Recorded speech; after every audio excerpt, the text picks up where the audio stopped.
ጌታ ኢየሱስ ክርስቶስ ምን ያክል ስለ ልጆቹ እንደሚያስብ በጉልህ የእግዚአብሔር መንፈስ የተናገረበት ነው። ከመጨረሻው ዘመን ምልክት አንዱ የሚያስጨንቅ ዘመን እንደሆነም የተገለጸልን ቢሆንም ይህም እንደሚመጣና የግድም መፈጸም እንዳለበት አስቀድሞ ተነግሮናል።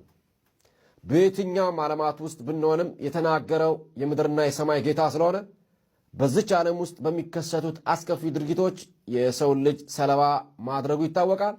በአንድም ይሁን በሌላ ትልቅ ነውጥና ሽብር ውስጥ ላለመግባት ምንም አይነት ዋስትና የለንም። ከዚህ የተነሳ የችግሩ ተጋፋጭ ቢያስደርገንም አትጨነቁ ያለው የመጽናናት አምላክ ደግሞ የታመነ ነው። ሐዋርያው ጴጥሮስም የሚያስጨንቃችሁን በሙሉ እርሱ ላይ ጣሉት በማለት ይመክረናል።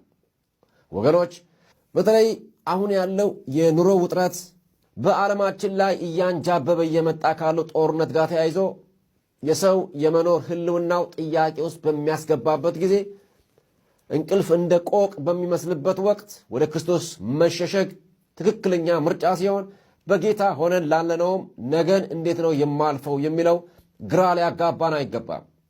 የተናገረን ታማኝ ስለሆነ አደራ እንሰጠዋለን። እርሱ መሸከም ይችላል።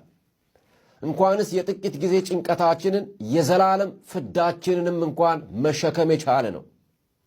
ለዚያም ነው በእርሱ ላይ ጣሉት የተባል ነው። ስለዚህ ወገኖች አይዟችሁ፣ ሊሆን ያለው ይሆናል። ጻድቅ ግን በእምነት በሕይወት ስለሚኖር በየቀኑ የምንሰማቸውና የምናያቸው ነገሮች እምነታችንን ሊንዱት አይገባም። አሁን የዓለምን ትኩረት ከሳበው